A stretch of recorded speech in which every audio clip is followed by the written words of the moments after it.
Hello and welcome to the program UFO Warning. In this episode, we're talking about Los Alamos missing scientists and UFOs. That's correct. Los Alamos missing scientists and UFOs. Now, before we get into a little bit of the history on Los Alamos and some of the UFO connection, I wanted to take a quick look at this story that just came out in the last couple days about this lady that had worked at Los Alamos. She's been incorrectly reported as a scientist on a lot of different news articles, and Dave Paulides pointed out that she was not a scientist. She was an administrative worker, so sounds to me more like an office worker, maybe secretary, something like that. This article comes from foxnews.com. It says Albuquerque Police Department remains of missing woman who worked at Los Alamos National Laboratory discovered. It's really a tragic story. One of the bodies of the 11 mysteriously missing persons that had potential ties to U.S. nuclear secrets or rocket technology has been discovered by a hiker in a New Mexico national forest. Now, it seems like they're kind of lumping this gal in with some of the other people that were actually, PhD level scientists. Not to disparage this person's job or anything, but I think we just need to be correct about this stuff. Police have identified the remains of Melissa Cassius, 54, a missing Los Alamos National Laboratory worker. Her disappearance became part of a wider swirl of speculation over scientists and lab-linked employees who vanished or died under unclear circumstances that spurred President Donald Trump's attention in a House Oversight Committee investigation. The New Mexico State Police Investigations Bureau was informed Thursday that the hiker found Cassius in the McAfee Ridge area of Carson National Forest with a handgun alongside her remains, according to an NMSBI Facebook post late Saturday night. Now, that does not sound good, especially since I believe it said that when she'd left her house, she left her ID at home and had wiped her phones. Not sure why you would do that if you were just going to wander off into the woods and engage in self-deletion, but very strange. The cause and manner of death have not yet been determined, according to police, which noted the Office of Medical Investigation identified the remains as those of Cassius and are conducting further anthropological examination. Wow. Yeah, real pretty lady. It says she was 54 years old. Cassius from Taos, New Mexico, and Anthony Chavez worked at LANL, that's the Los Alamos Nuclear Lab, a leading nuclear research facility in New Mexico, and both were among those marked as suspiciously missing by FBI and House Oversight investigations. The New Mexico State Police extend their deepest condolences to the Cassius and Mondragon families during this difficult time, the agency wrote in its release. Cassius was reported missing June 25th, 2025, after she failed to arrive at work and did not return home after visiting her daughter at work, police said. Her family later found that her purse, identification, and cell phones had been left behind, prompting concern for her welfare and a missing person investigation. So failed to arrive at work, did not return home after visiting her daughter at work, and then they find her remains out here on this hiking trail with a gun, but she'd left all of her ID and phone stuff at home. Goes on, it says, State Police said the investigation remains active and ongoing. I'd hope so. An April 20th letter to FBI Director Kash Battelle, the House Oversight Committee said it was investigating recent unconfirmed public reporting alleging that people connected to the U.S. nuclear secrets or rocket technology had died or vanished in recent years. Well, it does seem to be kind of a pattern. Then they've got another 1, 2, 3, 4, 5, 6, 7, 8, 9, 10 people. I think it gets a little bit risky when you start lumping these people all together, though. It says the committee's release said the reported cases included 2 LANL, 2 affiliated with NASA's Jet Propulsion Laboratory, an MIT scientist who worked on nuclear fusion, shot by the Brown University mass shooter. What are the odds of that? A pharmaceutical researcher and a government contractor who worked at a nuclear weapons component production facility. Authorities have not announced any link between Cassia's death and other cases and speculated they were not linked. The House letter also described the reporting under review as unconfirmed.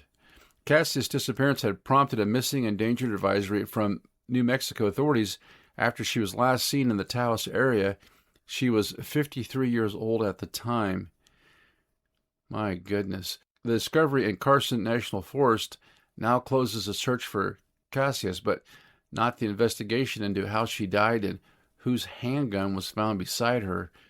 Well, you think that they could run the numbers on a handgun, I would think. Then it's got a letter there from the FBI. This is weird. I mean, I don't know if was this like a regular thing she did, was go out there in this forest area, or just exactly what? I guess we really don't know. Now, just as a little bit of reference, this Carson National Forest, if we go to Wikipedia, it tells us that it's a national forest in northern New Mexico. It says it encompasses 6,070 square miles, or 70 square kilometers, 1.5 million acres, and is administered by the United States Forest Service. Man, 1.5 million acres. That is a ton. The Forest Service's mixed-use policy allows for its use for recreation, grazing, and resource extraction. The forest is located mainly in Rio Arriba and Taos counties, but smaller areas extend eastward into western Mora and Colfax counties. Wheeler Peak, the highest mountain in New Mexico at 13,161 feet, is located in the National Forest. Yeah, it's quite an extensive area. Within the Carson National Forest are 5 designated and 1 proposed wilderness areas. 2 of these are located mostly in neighboring districts. Yeah, this thing's just all over the place. It's kind of scattered around. So you can see, I mean, 1.5 million acres. That's a lot of area. National trails, 5 trails that are fully or partially in the forest are included in the National Trail System, and then it lists the different trails. Yeah, there's all kinds of places in this thing you could get lost in. 1.5 million acres.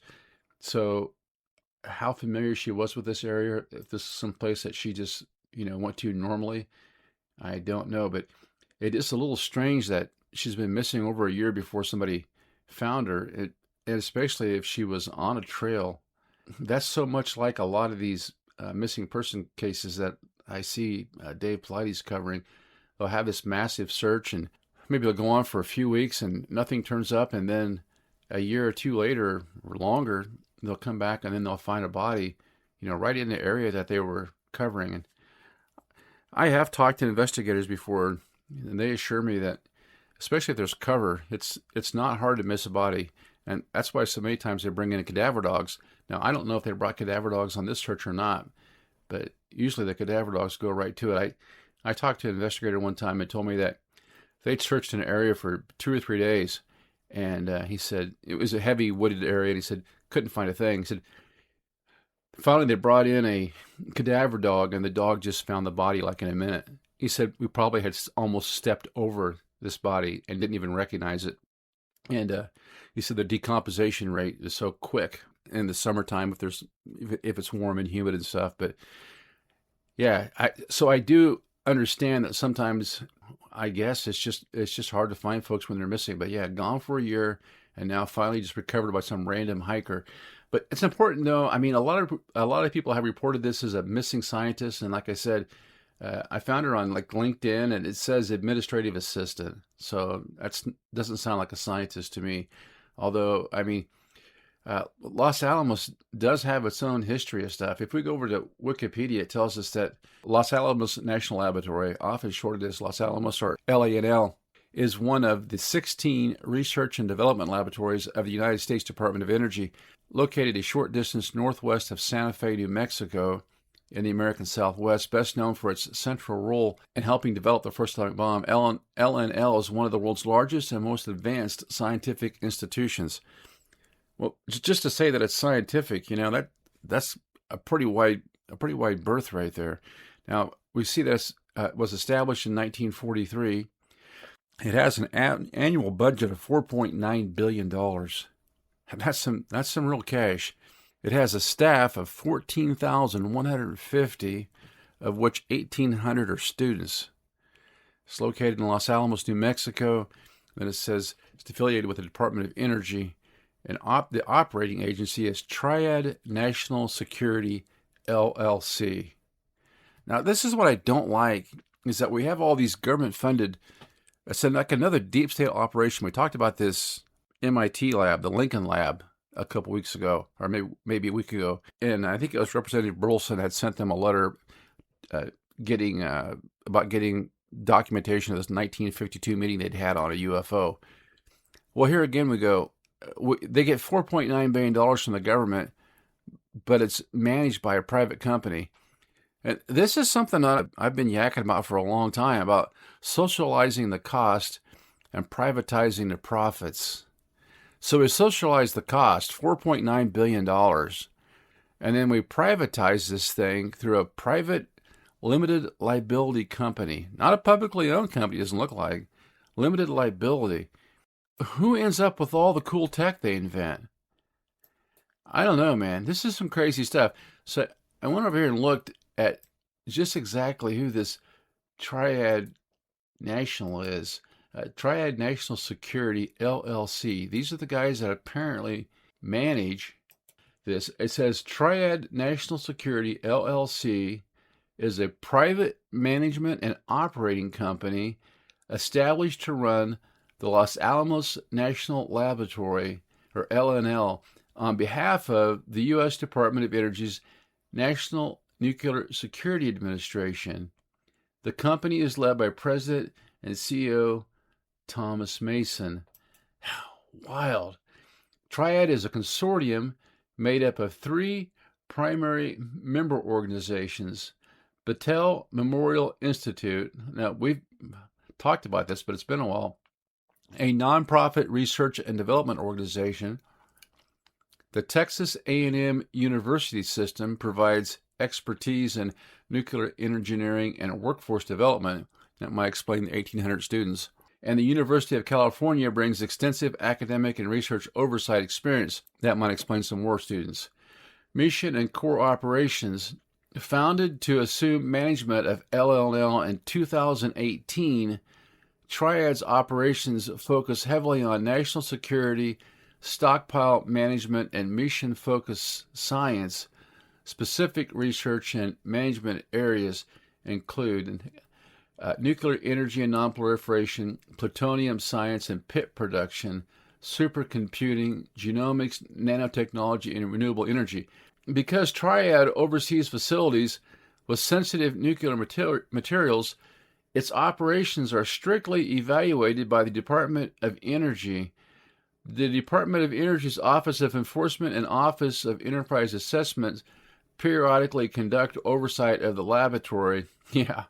For example, the DOE has actively monitored Triad's nuclear safety protocols at the plutonium's facility and previously investigated events related to personal contamination and low oxygen alarms to ensure regulatory compliance. Isn't that nice?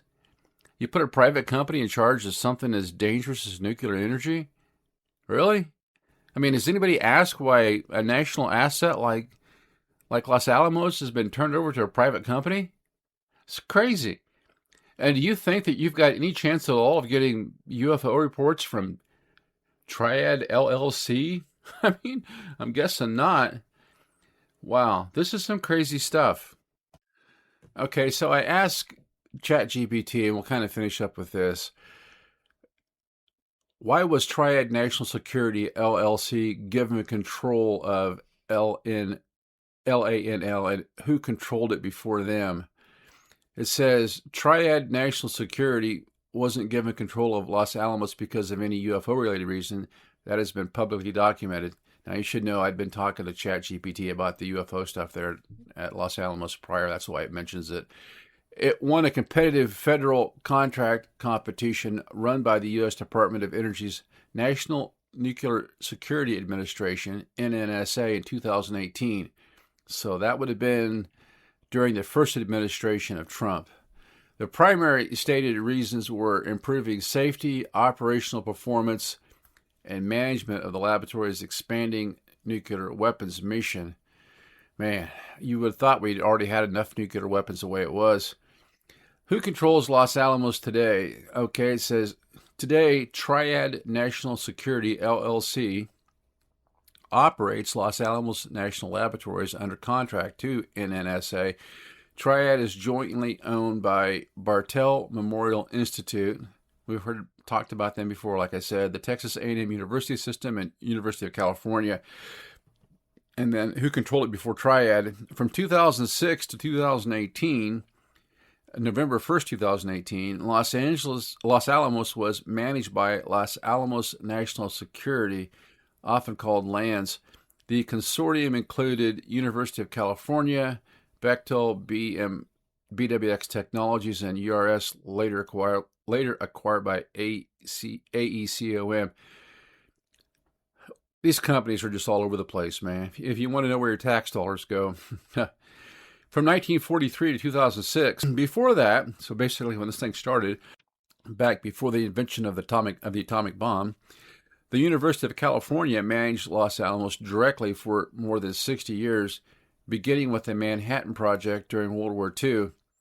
The 2006 transition was the first time the university lost sole control of the laboratory.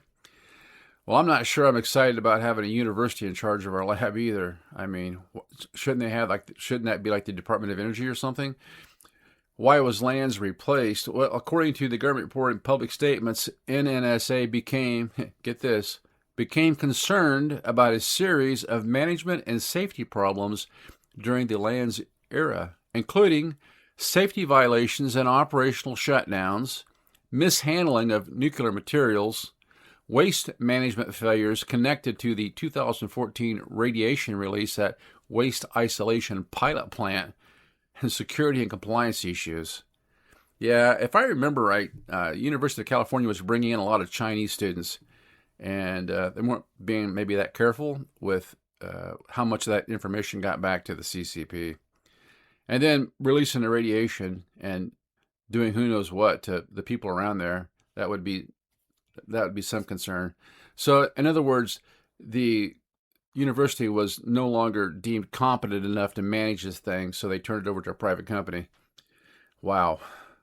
When NNSA rebid the contract in 2017-18, it specifically stated that the goal was to improve contractor performance and strengthen management. Triad won the competition and assumed control on November 1st, 2018. Now, it says why UFO researchers pay attention to Triad. Some UFO researchers focus on Triad because it manages Los Alamos, a laboratory long associated with nuclear weapons and historical UFO reports. One of its owners, Battelle, appears frequently in UFO lore and alleged crash retrieval stories. Los Alamos has been repeatedly mentioned in claims by modern whistleblowers and researchers investigating alleged legacy UFO programs. However, no publicly released evidence shows that Triad was selected because of UFO-related activities or that the contract transition was connected to UFO programs. The official record points to management, safety, and mission performance considerations. Wow. One interesting angle for UFO researchers is not Triad itself, but Battelle's involvement. Battelle has appeared in UFO allegations going back decades, including stories involving purported analysis of recovered materials.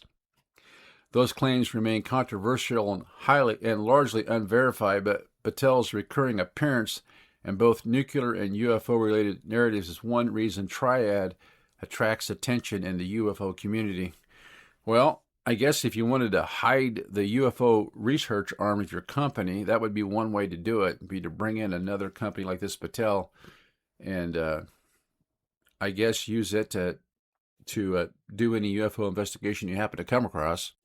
I really can't close without at least mentioning this Battelle because it's so tied up. Well, it's part of the management team of this Los Alamos nuclear lab down there where we've had apparently several scientists go missing, and then this lady that was administrative assistant. It says Battelle Memorial Institute is a private, non-profit research and development organization headquartered in Columbus, Ohio. It was founded in 1929 from the estate of industrialist Gordon Battelle, and today conducts research in national security, materials science, energy, biology, chemistry, cybersecurity, and engineering. It also manages or co-manages several U.S. national laboratories.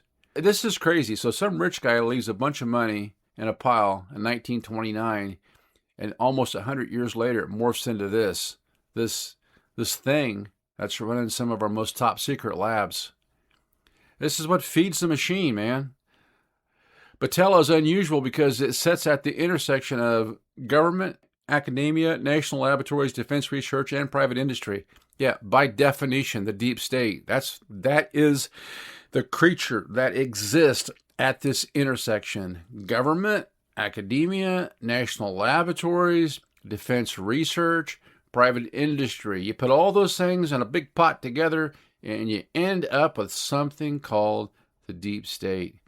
It has helped manage or co-manage facilities including Los Alamos National Laboratory, Lawrence Livermore National Laboratory, Oak Ridge National Laboratory, Pacific Northwest National Laboratory, Brookhaven National Laboratory, through various management partnerships. Do you see what's going on here? The very most sensitive parts of our government are being managed by these quasi-private companies that you can't get into, that you can't find out a whole lot about, that have just been around now for about 100 years. Why is Battelle important? Historically, Battelle has been involved in major technological developments, including advanced metallurgy. Boy, wouldn't you want to get a hold of a UFO if that was your specialty? Nuclear reactor materials, aerospace research, fiber optics, photovoltaics, medical technologies. Yeah, we got to have the medical technologies. That way we can keep them from the masses. Defense systems. The organization has worked extensively for the Department of Energy, Department of Defense, and other federal agencies.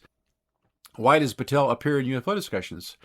This is where things become controversial. Battelle has been mentioned in UFO literature for decades because it possesses world-class material science expertise. It has long-standing relationships with the U.S. military and intelligence community. It operates outside the direct reach of the Freedom of Information Act as a private nonprofit contractor, and several researchers have alleged Battelle analyzed unusual materials associated with UFO incidents. Researchers such as Jacques Vallée have suggested Battelle played a role in analyzing anomalous materials obtained by the government. Vallée has publicly discussed historical documents involving Battelle metallurgists and has implied Battelle was connected to studies of unusual metals. Now it says the nitinol story. One of the most famous Battelle UFO claims involves a metal called nitinol. Nitinol is a nickel-titanium alloy that exhibits shape memory properties. It can return to a predetermined shape after being deformed. Battelle researchers were involved in early work related to advanced titanium metallurgy and shape memory alloys. Some UFO researchers have speculated that nitinol research was inspired by recovered UFO debris from Roswell. However, there is no publicly available evidence proving that connection. The claims remain speculative. Well, of course there's no publicly available evidence. They've got it all. The Robertson Panel connection. Another reason Battelle attracts attention is the role of Battelle scientist Howard Gross in UFO-related government studies during the 1950s. Researchers have pointed to documents indicating Battelle personnel were involved in the scientific evaluation of UFO reports during the Cold War period. Some UFO authors argue Battelle had a larger behind-the-scene role in shaping government UFO policy than has been publicly acknowledged. Those claims remain debated. Well, of course they do. I mean, we're never going to get to the bottom of this stuff. And it goes on and talks a little bit more about some of this stuff, just, mostly speculation. It says, one especially interesting historical thread is Battelle's role in the Air Force's UFO statistical study known as Project Blue Spatial Report number 14, which many researchers consider one of the most important and controversial scientific analysis of UFO reports ever conducted. Well, that looks like a good subject for a podcast right there. Well, so you kind of see these little boxes that fit within boxes, but fit within boxes, the compartmentalization. We start out with the U.S. government. We have this nuclear laboratory with 15,000 people working there, 1,800 students, no longer managed by the University of California. They were just found to be too incompetent. It was just too dangerous to have them running this place. So what do? Well, we bring in a private company. Not a private company with stockholders, but a private LLC. This kind of a hybrid between private and public. A perfect place to store any kind of UFO information that you have as a government, but don't want the public to see.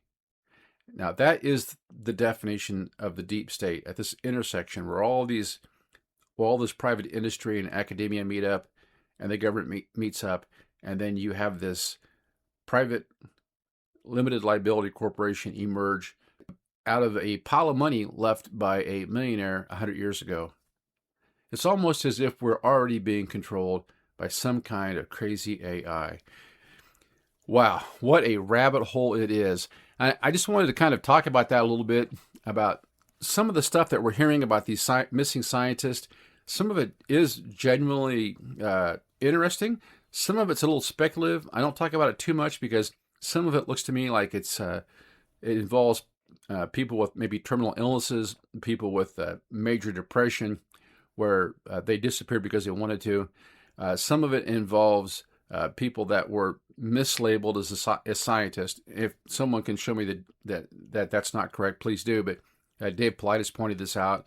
I looked it up online on LinkedIn and some other sites, and she was definitely referred to as an administrative assistant, which to my knowledge is not a research scientist. But either way, the bigger story, I think, is this giant government entity that has almost $5 billion a year budget being controlled by a collection of private companies to which we have no access to what they know about UFOs. Hey, if you like the program, don't forget to hit like, follow, subscribe. It really helps the program. Until next time, this is UFO Warning. Ryan Reynolds here from Mint Mobile. I don't know if you knew this, but anyone can get the same premium wireless for $15 a month plan that I've been enjoying. It's not just for celebrities. So do like I did and have one of your assistants switch you to Mint Mobile today. I'm told it's super easy to do at mintmobile.com/switch. Upfront payment of $45 for 3-month plan, equivalent to $15 per month required. Intro rate first 3 months only, then full price plan options available. Taxes and fees extra. See full terms at mintmobile.com. Over and out.